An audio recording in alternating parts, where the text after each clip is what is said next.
essa polaridade que ocorre hoje em nosso país, na questão política e ideológica que aflige famílias, amigos, etc., tem uma explicação? Esse movimento coletivo tem revelado algo sistêmico? Olha, são muitas coisas, tem muita explicação, tem muita coisa, a gente poderia ficar aqui semanas conversando sobre isso, né? Mas algo que eu vejo a partir do meu viés, é que a população brasileira é muito infantil. A grande maioria da população brasileira é muito infantil. Eu percebo muitos comportamentos extremamente infantilizados. Então, toda vez que a gente vê posicionamentos muito radicalizados, ou é 8 ou é 80, é a criança cuidando, tá?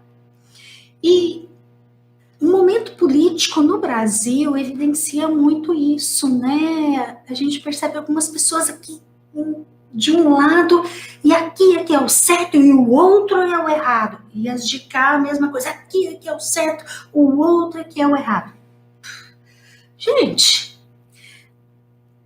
é um posicionamento extremamente infantil. Porque, na verdade, não tem ninguém totalmente certo e não tem ninguém totalmente errado. São escolhas. E para que precisa ficar esse radicalismo, essa briga? Se a gente sair dessa consciência pessoal em que ou é certo ou é errado, ou, por vezes, é uma consciência sistêmica, ou seja, uma consciência do bando. Ah, quem pensa aqui igual aos meus é certo. Quem pensa diferente aqui dos meus, do meu grupo, é errado. Olha só, radicalismo. Então, o que é necessário é a gente ampliar a consciência para uma consciência mais espiritual. E entender que tudo faz parte. Tudo tem um porquê. E aí, a gente consegue olhar com um olhar de mais respeito, mesmo para aquilo que eu não concordo, tá? Porque definitivamente não é através da guerra, não é através da força que a gente vai conseguir uma mudança saudável, de fato, para o nosso país. Agora, olhando sistemicamente mesmo, olhando para trás, antepassados, a gente tem diversos aspectos a serem olhados, né? Talvez até ajude a gente a entender isso do porquê que a população brasileira se posiciona tanto aí num posicionamento tão infantil e radicalizado. Se a gente olhar a nossa origem, né, na colonização do Brasil, quem que veio para cá? E quando portugueses, espanhóis e outras nacionalidades vieram para cá colonizar o Brasil, vieram com respeito? Eles incluíram quem já estava aqui, os índios? Não, os índios foram excluídos. Quando vêm os negros, e os negros de uma forma tão importante, marcam a história do Brasil, os negros são incluídos? Eles eram incluídos e são incluídos até hoje? Infelizmente não, né?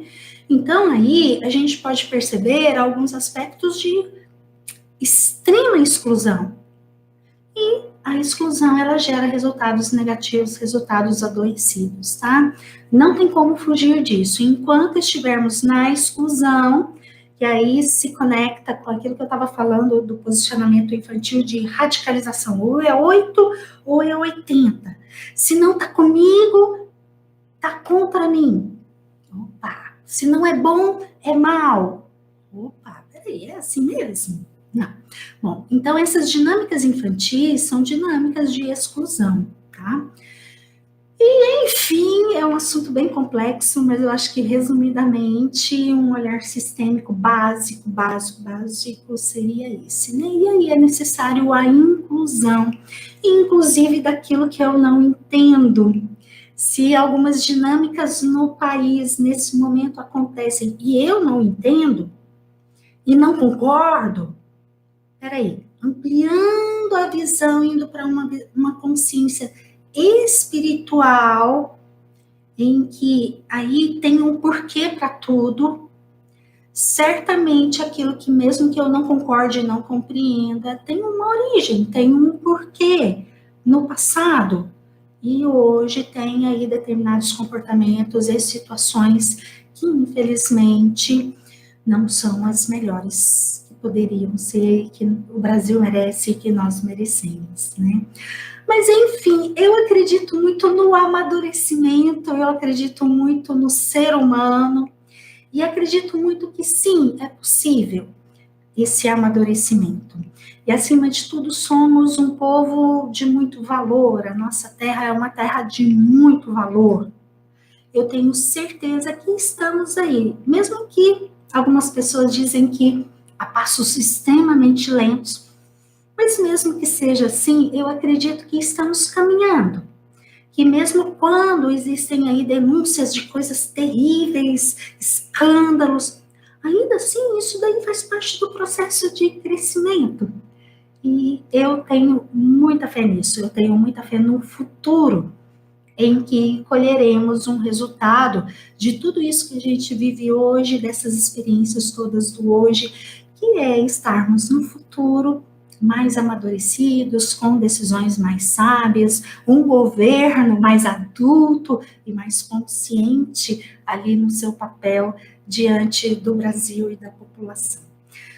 Bom, enfim, eu não costumo colocar posicionamentos políticos, não estou fazendo isso aqui, estou só colocando o olhar da Inês a partir de uma visão sistêmica para tudo isso aí que a gente vive no Brasil. E, sinceramente, eu amo muito o Brasil, tá?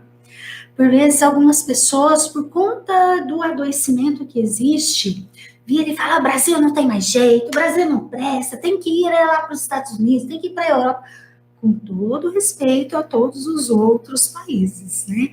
Mas o meu país é o Brasil. E mesmo quando a gente vai para outro país, a gente será feliz lá se a gente for em ordem. Porque quem nasceu no Brasil, pela lei da hierarquia, o Brasil vem em primeiro lugar na nossa vida. Depois, em segundo lugar, pode vir outro país, outra nacionalidade. Mas é necessário trabalhar, sim, outra nacionalidade não, né? Outro país. Mas é necessário, sim, trabalhar a ordem. E para ter a ordem, precisamos olhar com gratidão e respeito para o Brasil.